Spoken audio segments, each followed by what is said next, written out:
Welcome to episode 7 of the Early Booking Podcast. A crazy week in world football. Last week, some great Champions League fixtures as well. We have some more coming up, but our emphasis today will be the Premier League. I know we were all pretty starstruck by that Ronnie hat trick at age 37. Did he bring TB12 out of retirement? We don't know, but Brady was there with the kiddos. So I think it was definitely inspirational for him. But I think that's what we'll start it today. Another Tottenham loss. I think we all. Bryce, didn't you say a 3-1 victory maybe before the game? Yeah. So that really worked out for you. But I don't know. Sometimes there's nothing you can do when a player just has his day. But I think this is something we hope to see more of this season. But when Ronaldo's on, I think he's still a world-class player. But yeah, let's talk about some initial thoughts from that Man U Tottenham victory. There's only one thing to talk about, and it's Ronnie. Like you said, the goals were just out of this world. You know, we were just talking about it. Nobody would think Benzema's hat trick would get topped, but days later it did by arguably the greatest player of all time. It was crazy. Great TV. Great TV. Yeah, I enjoyed seeing that result. I'm looking at Bryce, very upset in the top left corner. Tottenham is just, I don't know, they're boring, they're stale, they need to figure something out. They're Harry quite Kane yo-yo. turned into Harry Blaine. Yep. What's happening? What's your Y'all- perspective? None of y'all watched the game. Y'all are talking about some goddamn score lines. I watched it. When you get I did me, too. We all when you watched get the me, game. I'm sure you watched it, but y'all are giving me this biased bullshit right now. Okay, I will be the first to say, Man United might have deserved a victory. Cristiano Ronaldo single-handedly probably did earn them a victory. I'm a Ronaldo hater a lot of the time. I still think Messi is better in some cases. But like that is a storyline that is a 37-year-old man doing things that nobody else in the Prem could probably do. You're right, all 3 goals were world class. It took literally a saving grace for Man United to beat us, and that's a positive, whether you want to look at it or not. It sucks. Lose 3 points. Might have deserved it. But tip your hat to greatness, I guess, because there's nothing you can really do at the end of the day. The defense didn't really play that bad for once. There wasn't these blatant errors. There was some. We didn't get punished all the time for it, but I mean, every team has those. But at the end of the day, it was a better performance. It just sucks that it took that moment, and you appreciate it for what it is because it is greatness in front of you, but to be a fan of that on the opposite end sucks ass. That's why I'm sitting here. I'm not pissed. I'm pissed off, but I'm not, I guess. Can't I stop do it. think It's in the life Tottenham. of a Tottenham fan. I do think Tottenham looked much better. Like they looked like they were going to score, especially the first half. Like every time they were attacking, and they could have had a few more. But it really was just Ronaldo picking up the team by their bootstraps, despite another Maguire error, and Oh, yeah. just the shit show that he's having. I That think, was hideous. That own goal. yeah, it was so bad. His also- confidence is just zero. I'm not a person that likes to claim this, and I don't think it would have changed the result. But the refereeing that match was also an absolute fucking disgrace. Every single call that was 50-50 or those fouls that we talk about often on here happens in the box, happens outside of it. Just Yeah. nothing was called. Like, Forrest mentioned it multiple times. Harry Maguire, the clumsy fridge, was just pulling Harry Kane down by the neck while he had, like, complete control of the ball. And they would just let it play on legitimately every time, to the point where Kane just stopped arguing. He's like, I don't know what to do. So that was the first time this season that I felt as a fan that the other team, Man United, was set up to have their moment today almost. That felt Yeah, I that feel felt like fucking scripted. on some of those plays they're like grabbing at Harry Kane and stuff. I feel like players flop pretty much just to get a foul, and if they're not falling down, like the ref's not calling the foul, which is a little bit absurd. That's what It got really bad in that that Chelsea game too for that stupid Havertz foul. I don't know who got fouled there, but It was yeah, a Havertz Chalobah. foul. Oh, Chalobah's too. Sorry, yeah, that one. I think that was a penalty though. I Yeah. don't know what was going on there, but that was pretty clear to me. And then just because like he didn't fall like immediately and start rolling around, it felt like there was no penalty. Well, that's the shame of the game we play today. We're in a reactionary society, and if a player gets their leg broken and they don't go down and throw their arm in the air, think about if you actually had an injury, for what reason you would throw one arm in the air. Like, you're not waving to the medical team you need attention the first second you hit the ground. It's for players doing these reactionary things because we see the success it's yielded over the years from known divers. Well, that's why they do it. It's because Yeah. they're not getting the call when they don't go down, even when it is a foul. So you almost get punished for not flopping. And I did talk to Will O'Neill, our FA referee, and he's feeling better with COVID. I think we'll be able to have him on this weekend.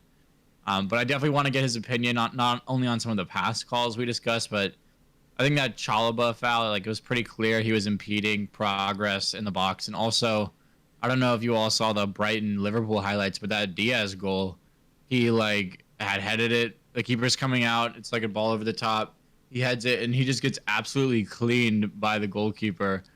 And it just, again, I think about, like, can you do whatever you want after the whistle or a shot attempt? Like, you see that all the time. Someone just gets absolutely destroyed or after they shoot it.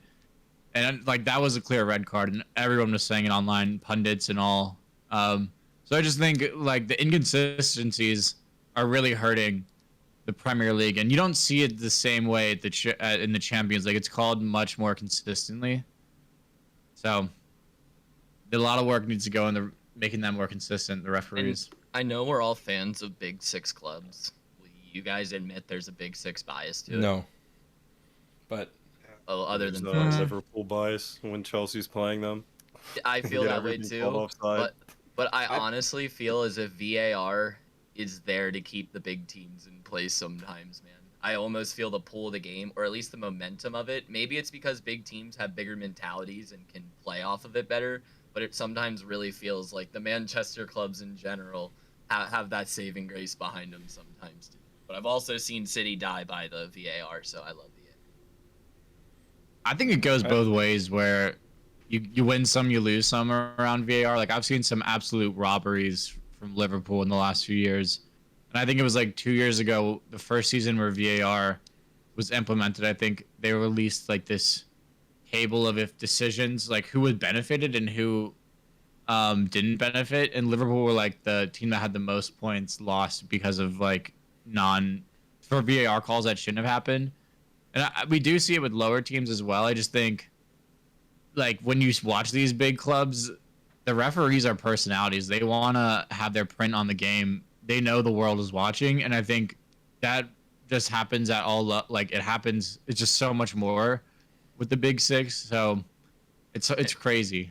Parker, you also have to be aware of the statistical bias. Liverpool generates so many more chances than a lot of clubs that the opportunity to be marginally offsides is much greater, though, too. So they generate the situation a bit. But I get what you're saying.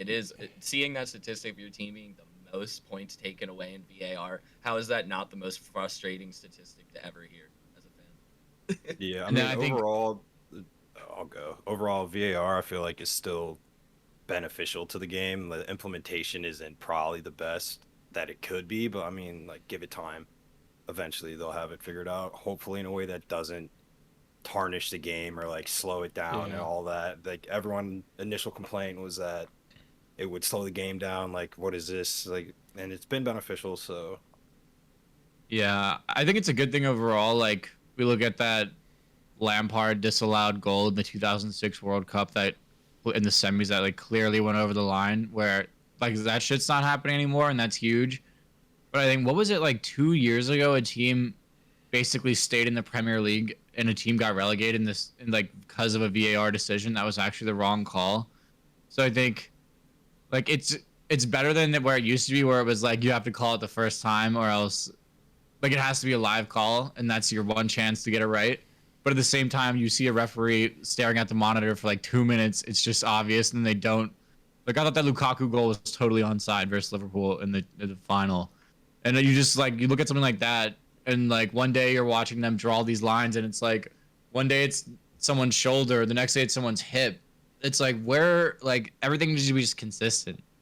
But I'm excited for Will to get on here so we can roast some of his colleagues and really get his opinions on what the fuck's happening. Horace, do you still have something to say to this? Yeah, I remember talking to like the Towson soccer coach, and I told him he thought funny was every ref's a bad ref, because they can't, they always get the call wrong. I don't feel like there's necessarily a bias against like Burnley or a lower half team, but you could definitely like statistically analyze that. If you just like control for, if you can determine if the penalty was the right call, I guess you'd need to like get like I guess kind of like Pro Football Focus reviewing, use more refs to review the same call, but it'd be a little bit confusing. But you could do that type of analysis. But I guess I think it's just like big teams are whiners. That's all I really feel like it comes down to. They have bigger fan bases, of course. Yeah. More. So But you're right. louder. But there's the massive issue with what you just said is what is biasly the correct call. We still struggle with that today.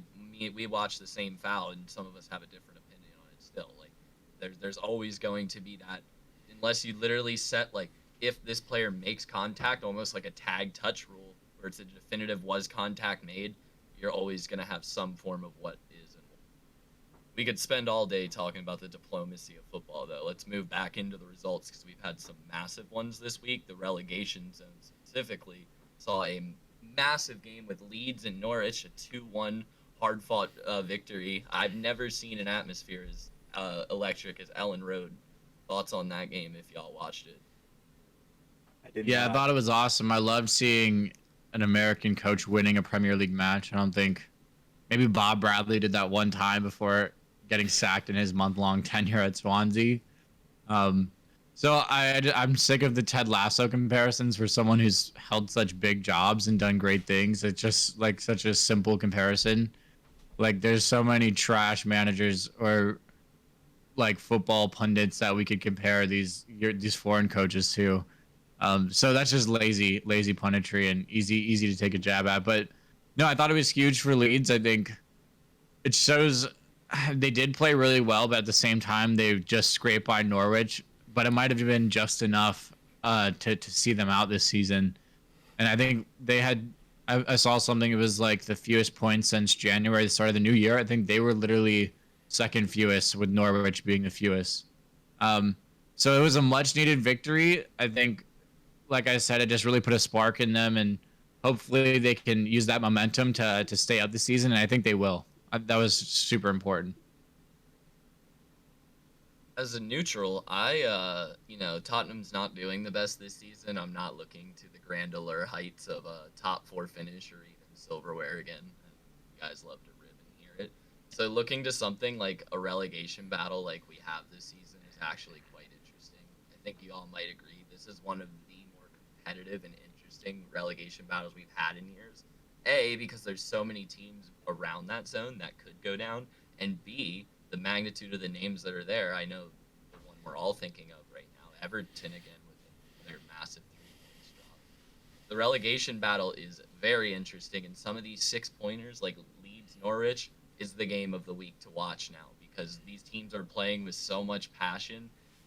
Like I mentioned, aforementioned, Ellen Road, the Leeds game, was electric in the stadium. It was insane as a fan to watch that. You could, as a neutral, I felt the atmosphere in that stadium, and that's what the game's all about at its heart, making it fun for people.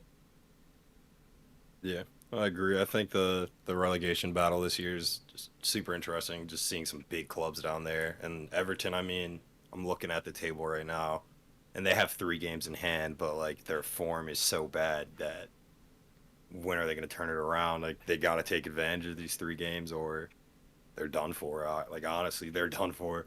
And then looking at just like Watford, Burnley, Norwich down there, everyone is like close enough to get out, like feasibly get out of the relegation zone. So like there's probably 6-7 teams down there that are a little worried. It's a battle for survival, but it's bad when I'm looking at the table making sure Tottenham's enough points away from that shit, bro. Place, baby. Next year will be your year. They're good. Relegation season.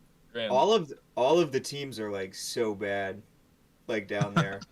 No, like if Leeds had played against any other team this past weekend, it would have been a loss. Like, yeah, I think so. So like all these teams they are had a lot just of gonna disallowed keep goals. losing. So Except Burnley. Burnley doesn't really have a lot of L's in them. as the season winds down. Yeah, I They just feel. cannot Boris. score. Boris, can you Yeah. please speak on that Mhm. result? A big loss there. Points needed. Oh God. All right. Well, again, Ben Mee wasn't in play here, so instead we have like Irishman Collins. He looked like a leprechaun that lost his pot of gold there. He was trash. He got a red card and he like shoved the guy down like it was a American football game, and I was just like, bro, what? In like the 90th minute too, when they are He already just like got lost the pissed off game. and hit him for no reason, and he easily could have just blocked the angle, and then we got Nick Pope to save it. Held the angle, and then yeah, that was bad. They had a good cross by Eriksson to score still, so it's good to see him back performing. Christian Eriksen, and then Yeah. and then yeah, we had chances though. There was a missed breakaway there that Burnley had. That was just like shot like right at the goalie on a bad back pass. That was pretty hideous. And then Jay Rodriguez hit Almost the post. with the goal of the season. Yeah, really good almost shot, but yeah, he was kind of like he's pretty much almost terrible still. So no consistency there. It's just like I Consistently said. bad. It's Surprised just like he's I still in the said. crowd. This upcoming week, all of the relegation zone teams are going down again, except for maybe Burnley. I think they play Southampton. I don't know. Like talking about the relegation zone, I'm thinking about Southampton and Watford's game. And then, Forrest, you mentioned the back pass. Their Southampton center back on that one goal. Oh my God, what was this man doing? I've seen that What in was he games I've thinking played. about? That shit was so bad. I don't know how you lose to Watford. Southampton is not going to the Europa League anytime soon. I would like it to be known. Eriksson, we spoke on him a few podcasts ago, said we wanted to see him succeed. Was Yeah. the spark that Brentford team was needing. His balls, I missed them. I watched that with such envy, bro. I would Yeah. pay so. I was pay thinking so Tottenham much could use money- him. I would pay so much money to see one cross a game. Going viral, Get Troy. whipped in that manner. Y'all are so annoying. For real though. it's You're great- spot on though. It's great to see him back playing well too, like at a Premier League level. And honestly, it looks like nothing has skipped a beat. That I was agree. really I good. think it's nice to 100%. see his service. Like we missed that, and he's always been a world class player, borderline world class player the last few years. And then I think Burnley might be in trouble. Just like they're with Ben Mee being hurt, and now Collins with the red card, they're gonna be playing some like I don't know reserve player likely back there, and they can't score. Like we point to the chances they create. Maybe they get one scoreable chance a game that's not just like shit housing in the box off a corner or off a free kick. So I think they're in somewhat danger here. I think ultimately the third relegated team is going to be them or Everton, but I think Everton are just trending so heavily downward. And even if you watch that Wolves game, they're so desperate to get a result. Like that John Joe Kenny red card, I think he got 2 yellow cards within like 5 minutes, and they're both just such stupid tackles. It's like it's what happens when you instill a manager who just hasn't been there, hasn't done that. He's probably telling them like just play with passion, go crazy. Like you gotta control that passion and put it towards something. So I think it'll be just so amazing to see Everton hopefully get relegated. I know we've talked so much about them in the coming weeks, but it's just fascinating. Like turning them on every time and seeing them just failing with these big name players on the pitch is just we don't see it every year, and I think that's also what makes the relegation battle so enticing. I find it Yeah. funny that you took your comment from nearly saying world-class players to expensive players. 'Cause it's almost as if Everton turns gold into shit. They can make these expensive signings. We'll just recent years, James Rodriguez, worldly touted, was the next greatest thing. It wasn't having the best career by the time he got there, had a little success, but then just they seem to get the worst out of players. And I feel like Tottenham sometimes does that too. We'll make these players that I think will fit the system absolutely perfectly. I'm like, how can this signing miss? And sometimes I look at Everton signings. Allen is an absolute workhorse in the midfield. How would he not work in the Prem?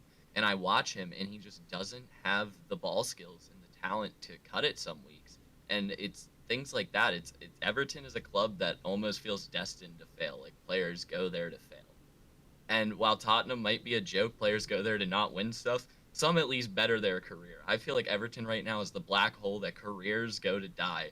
And I could see this team, I do see this team down in the championship next year. And I see Lampard without a job at the end of next week. Yeah, I think that's spot on where you said like they take these players with poor attitudes and they don't have a culture to get the most out of that player. And like we see so many superstars go and die. They're like Walcott's career really just kind of faded out at Everton.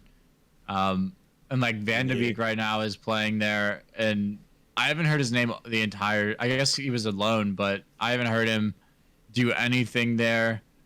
Richarlison, we know his attitude problems. Pickford, wildly inconsistent. I don't know what like.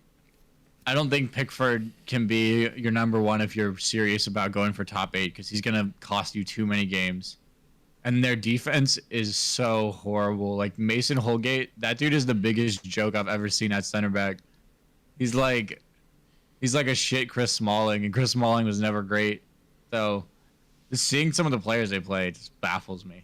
I think Pickford struggles with the Hugo Lloris syndrome, where when your center backs are so unconfident, you never know what the shit's going to happen in front of you. You kind of keep that in mind, and you're a little bit almost anxiety on edge, and your error or your ability to make an error seems that much greater. You see with De Gea ever since Maguire's got it. When you have a dumbass in front of you sometimes, and you know he's prone to make an error, it puts you on edge, man.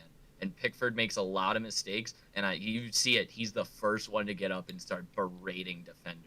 And you know that he's already holding that prejudice in his head of, oh my God, I'm pissed about this. Stops thinking about a shot sometimes probably, and it makes him do dumb shit. So I can imagine being at Everton with the way they're playing right now in turmoil and having a defense as shitty as they do. It's probably miserable playing there in goal.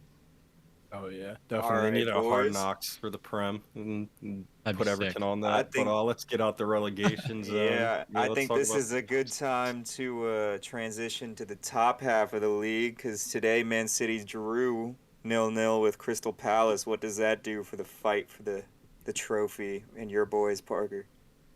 I mean, it's huge. Like we ultimately really control our destiny now. Where I think we're 1 point off first place. We play Man City coming up, so it doesn't even have to go down to goal difference if we were both to win out. Well, you have And you have a game in hand, I A think, game in hand. but you're 4 points behind. Yeah. These Yeah. Liverpool people like counting their We're chickens rolling. before they're hatched. Yeah. Well, That's what we're not Tottenham. You don't have to worry about us dropping points every single week. I mean, it's going to happen throughout the season, but it's just we're going to beat the teams that we're supposed to beat. That's For the not a most worry. part. That's a guarantee, man. It's not a worry. But I think it's huge. I mean, it's nice to see like mid-season. Everyone said the season's over. It's another one horse season. We're seeing City win it again, so it's nice to have something happening at the top. And I know we dog Brighton. They're also one of those teams that has the least points since January. I think they're like third, so they're really slipping. But they had good enough early part of the season. But I think it's great to see the race back on. I think Man City are struggling without a real striker, and I think they're going to reinforce heavily this summer, bring in a real number 9, and that shit's going to be scary. But I think we also saw an Arsenal victory. Yeah, And well, actually, I have a real question. Are you scared to come to the Emirates on Wednesday? Ooh. It's gonna be a big one. I would say, like, if you asked me 3 months ago, I would say hell no. But Yeah. Arsenal are rolling now, and I think, like, they're going to get that 4th place spot. Tottenham, yeah, you're not. Man U, no. No. So I know, like, and at the Emirates, I feel like the fans are believing again in Arteta ball as well and alive. So, yeah, I am worried. I think, but we have a good record versus Arsenal, so I'm just hoping we can pull the 3 points out. Y'all are We don't- both on the hot seat. Let me get your result first. Your predicted result of that match while it's on discussion. I didn't know that's a Well- picture. Well, we don't ever seem to actually beat Liverpool, but sometimes they have some crazy ass matches. So I'm gonna hold on to a bit of hope because any sort of result would be massive for us. So I'm gonna give it a 2-2 final result. Close to Parker? what I was gonna say. I was gonna say 2-1 Liverpool win, but like Graham says, there's been some like 3-3s the last few years, 2-2s. and Salah is gonna miss the match through injury. We have capable replacements now, though. I think it's gonna be Mane, Jota, Diaz up top. So I mean that's way better than like Origi, Shaqiri, and Minamino, or whoever would have had up there like 6 months, a year ago. But I'm going 2-1 Liverpool, but I honestly not super confident in that prediction. I would like a thank you note from all Liverpool and maybe even Chelsea fans out there for starting what I would call the championship revolution since about 4 match weeks ago. Tottenham's big victory at City seems to have put them in a state of downfall. And all I've heard is slander on my team, but no thank yous for the service they've done to the rest of the Prem. I think we had thanked you at the time. You got your flowers. Yeah, I got my one flower and then got berated the next week. Look at what I spurned on, man. You got to be appreciative in the future too.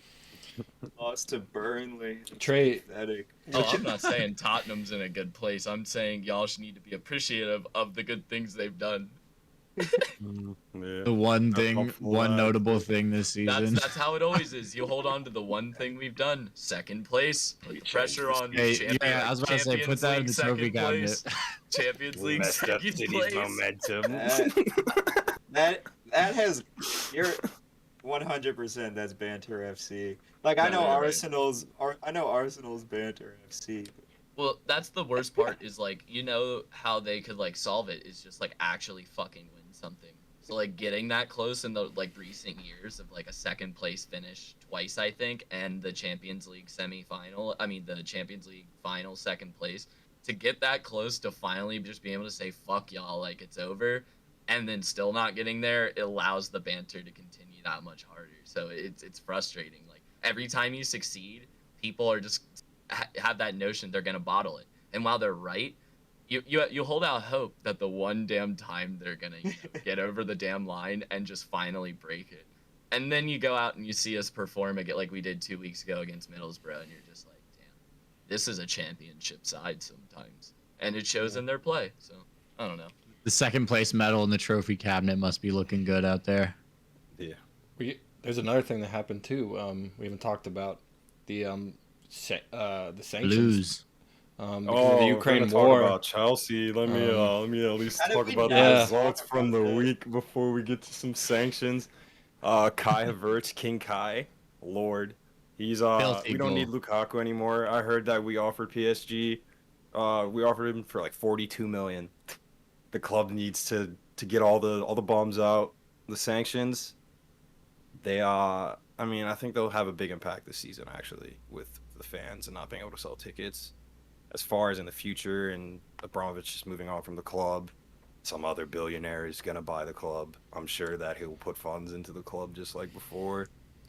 But what are your guys' perspective on the sanctions and what's happening over with Chelsea? I've also heard that they've like frozen his assets. So as far as I know, maybe until the war ends, they're gonna freeze the sale of the club.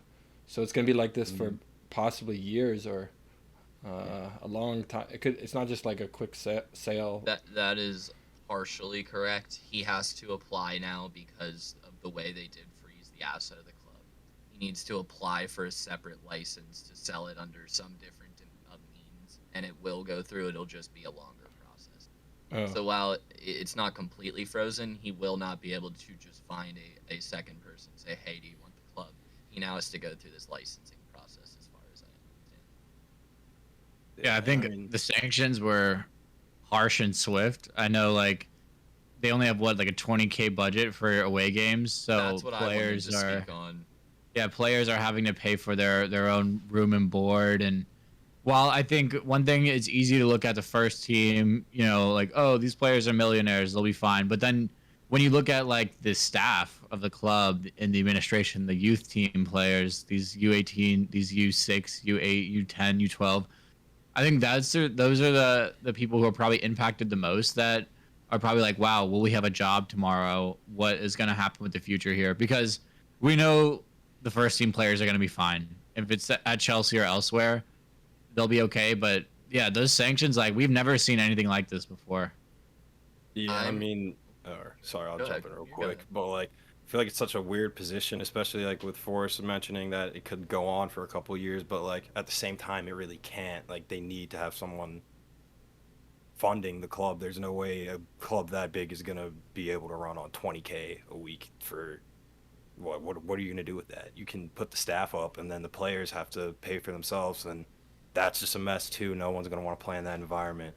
So like I don't know how it's gonna play out moving forward. I can't determine that, but like I think someone would have to come in soon. You know, it's funny you say that nobody's gonna want to come because I actually think quite the opposite. I think this might draw some of the bigger egos in football, and it might even bring the team. Mac. It might. No, think about this. These players, the players on Chelsea right now, the star players they have, they now are under these sanctions, and this becomes even more personal. You hear about players like John Terry talk about back when he used to play, like the personal vendetta and the actual like love for the club was so strong that they would have broken legs and killed people out there for the club. And I think if you put people under enough hardship, especially something as wild as this and so like unprecedented, it can only impact the club in a positive manner. Not obviously it's going to affect them negatively in all the ways we just aforementioned and way more than we're even thinking of. But I think mentality wise, you saw what that fucking win meant to them. That Kai Havertz goal, bro. Those players, they're like a band of brothers right now. They're like the hated group of individuals. They have this target on them and they feel it. And some people, a lot of individuals in this ego-based world love that and will thrive off of it. So I actually think there's an opportunity for Chelsea to grow from this mentally. Maybe obviously not financially and structurally. They're going to struggle that way, but I think it can benefit them in more ways than people think. Yeah, almost like a chip on the shoulder. So what happens if Well, the I funding's think- not enough? Is it they're just gonna have to just stop playing games, I guess, and forfeit the season or something? No, Would no, that they are playing the games regardless. That is established. The games. I will hope be they played. get 15 points deducted. And Arsenal coast. Talk about that. Arsenal fans. I do crying. think there will be a chip on the player's shoulder. I think we already know that. And the manager, we're like, okay, you're going to sanction us. We're going to prove you wrong. But then I also think you're underestimating these egotistical players and what they actually want. Like, they want to be pampered. They want, like, Zlatan literally bitched about being at United and having to pay $1 for a soda in the dressing room. I think, like, that's something that you see where these players, they're so used to being pampered, they're so used to being spoiled. Why would you go to a club where the future is uncertain? I mean, that's your career. And I know with all of us, like, our career is our livelihood. We're not going to go to a company that we don't know if our job will be there next year. If you know coming in, you know, oh, you're used to these luxuries, but now, you know, you have to do that yourself. And in a year's time, and maybe we'll have a new owner, maybe things will be great, but also maybe we'll go into administration. So I think, well, I think it's like, not to say it's benefiting the current squad, because I do think now there's that chip on the shoulder, like, let's prove everyone wrong. Let's repeat in the Champions League. I also think bringing in players is going to become very difficult until things are resolved. But also that's part of the sanctions. I mean, they're not allowed to sign any players. They're not allowed to renew contracts. So we'll see how long that gets drawn out. Yeah, and just when you were talking, I thought of something else. Abramovich, I mean, I'm not going to speak on him as a person, but as a owner, he was a great owner at Chelsea for the last 20 years. So, like, whoever comes in next, that's a big fucking position that they're going to have to fill. Like, there's expectations that are set now from him being there that will have to be kept. But we can move on to another. Players loved him topic. too. Yeah, definitely. Well, I guess we went through all the top six. We could do some Champions League previews, or We can talk. We spoke on it once. We would like to give a shout out to Kareem Benzema for maybe one of the best individual striker performances of all time. Until he Ronaldo.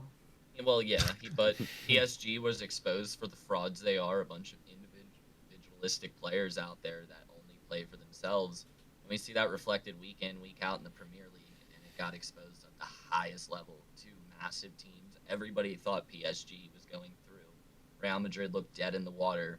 In the game, they looked dead in the water, and Benzema out of his ass pulls a perfect 17-minute hat trick to send Real Madrid through. What did you guys think about that? That was one of those moments as a sporting fan I said it about the Ronaldo hat trick. You just have to appreciate the greatness. It almost Yeah. gives a little dopamine. Just That game was the definition of like flipped on its head. The whole tie just got flipped on its fucking head.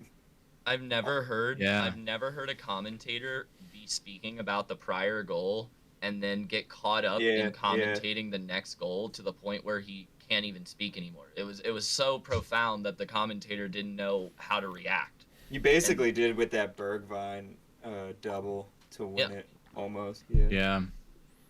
Well, I saw that game, and I mean, it was awesome because like PSG took the lead early also with the Mbappe goal, and like you hit the nail on the head there where you said they were like the preseason probably favorite, especially after that window they had bringing in like 6 world-class players. And it almost reminds me of like I'm a big LeBron James fan. I would say he's the GOAT. I would say Messi's the GOAT. And seeing like when the Heat lost to the Mavericks, that was like a big deal where no one really expected that in the finals. And now I think PSG are about to crumble in the way I hear like Neymar's out. I heard they're gonna get rid of Wijnaldum, who wasn't even in the squad. I think Pochettino will lose his job. People are saying Messi's washed up. He's finished. We know Mbappe is probably leaving this summer on a free, probably Yeah. to Madrid. So like, it's just every year like completely collapsing when you're looking like you're right there. Like that, you can only take that for so much, or for so Yeah, I long. feel We bad can't. for We Messi. can't not. Yeah. Like Mbappe was incredible in that match, even though they lost. Like, he's the best player of, I guess it would be our generation. He I is. would. There's Yeah, two it's on people to that trend. mainly blame for that loss, and it's the Neymar. man who just lost his position at the club, Al Nassr or whatever his name is, and it's Pochettino, and nobody else can change my mind. Players are players. And Oh no, man! Donnarumma was having some fucking howlers that game, and Neymar was bitching at him in the locker room. okay. Apparently, after. I'll concede that. I forgot the manner in which that happened at first. It was of their own self-doing in a bit, but it is up to the manager to, get the boys confident again, composed, and no composure was shown there.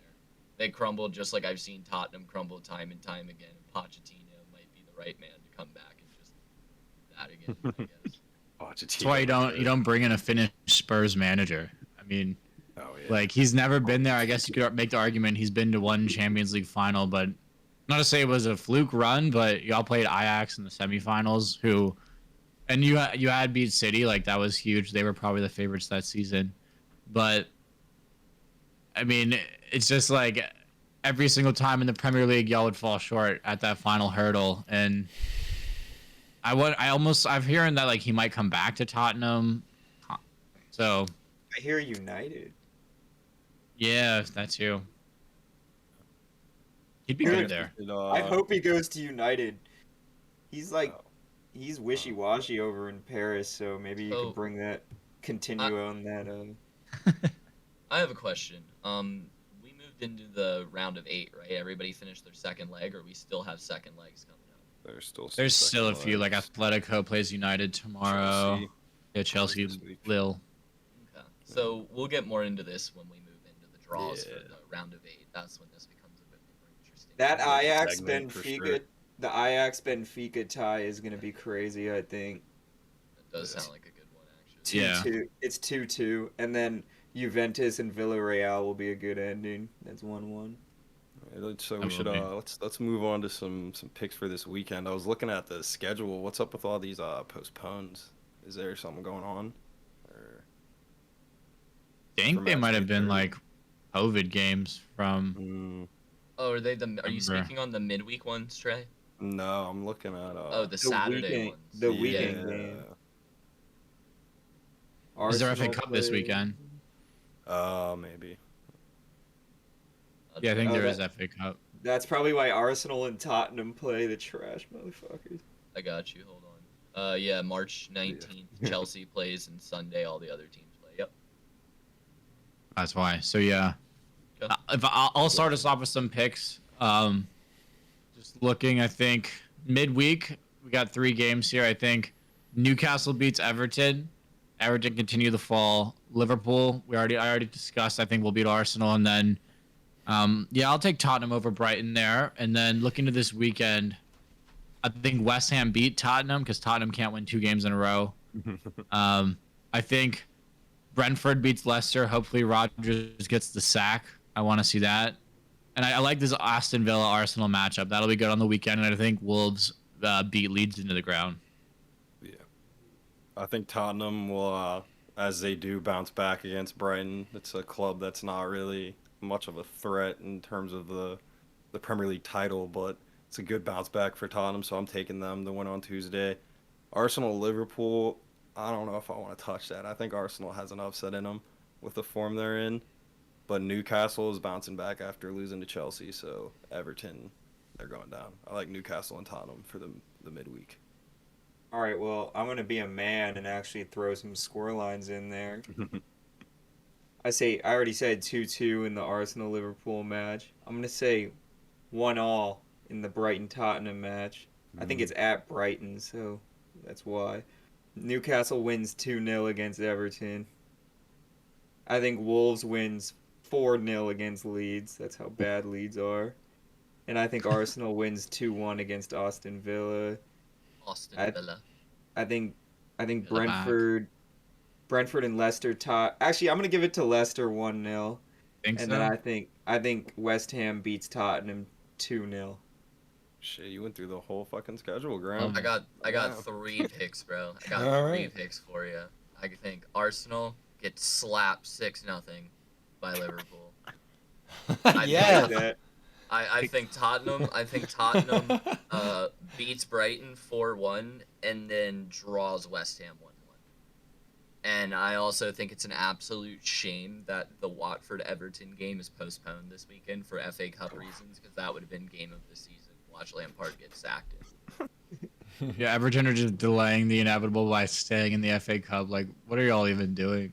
They'll be like, what was that one year where Wigan got like relegated, but they won the FA Cup? 2013, I believe.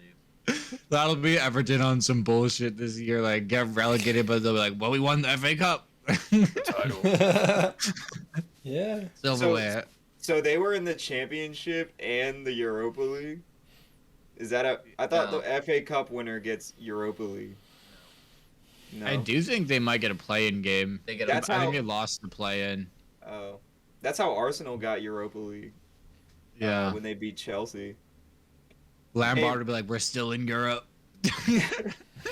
Hey, before we sign off, everyone, well, I guess except for Trey, because you're banned, but pick a player you'd like your club to sign in the summer. Who you got? I can start us off. I would say this isn't necessarily a player for Liverpool because I think Diaz. We'll have to see who departs because I'm hearing Salah might go because we're definitely going to cash out if we can't agree a contract, and I think Mane might go too. So I think Kylian Mbappe is my number one, or Haaland, because I think that's the level we're at where we're only looking at the best in the world. But a player I want to see move, I want to see Ivan Toney go to Arsenal or another big club. I really like Ivan Toney. He's a cool Yeah. striker. All Like right. Christian Eriksen back. I Yeah, want that'd a be player nice. that can pass the fucking ball at center Playmaker. attacking mid. There's my signing. Bryce wants to see Or- a health risk on the pitch. Who does Burnley need? What changes Yeah. Burnley? John this Brooks would be season? kind of tough on Burnley. I would like that. The U.S. The center back. That is the most Burnley answer I've ever heard. Who do we need to fix this soulless not scoring goals club? We need another center Wake back. Forest will Put come him in through. the back. I believe. Pack it in. Well, we need more than that, but yeah, All right, Graham, you asked the question, so who's Arsenal's dream signing? that's realistic. My favorite player, we need a striker. And my favorite player on the market is Lautaro Gary Martinez. Toro, from Inter, he's nice. I love him. He's a great Scored that player. banger against Liverpool, right? That was him. Yeah, that was. Well, since I can't talk about this topic, I'd just like to give a shout out to Ronaldo again. He should come to DC United where he could score a hat trick every weekend. And It we'd would all be just like- That'd be cheer him so on. tough. And get It would be- berated by me for being overrated. Or It Messi, would we'll be take 2 either of them. hat-tricks Yeah, every Messi. weekend. Messi can come too. He's got to get out of Paris. So one of those two, we'll take a goat. DC United. Yeah. Watch Burnley sign like Daniel Sturridge. Oh, And on that, Yeah. that's been episode 7 of the Early Booking Podcast. Thanks again for tuning in and helping us set the tone. Have a good rest of your Absolutely. evenings. my. Yeah.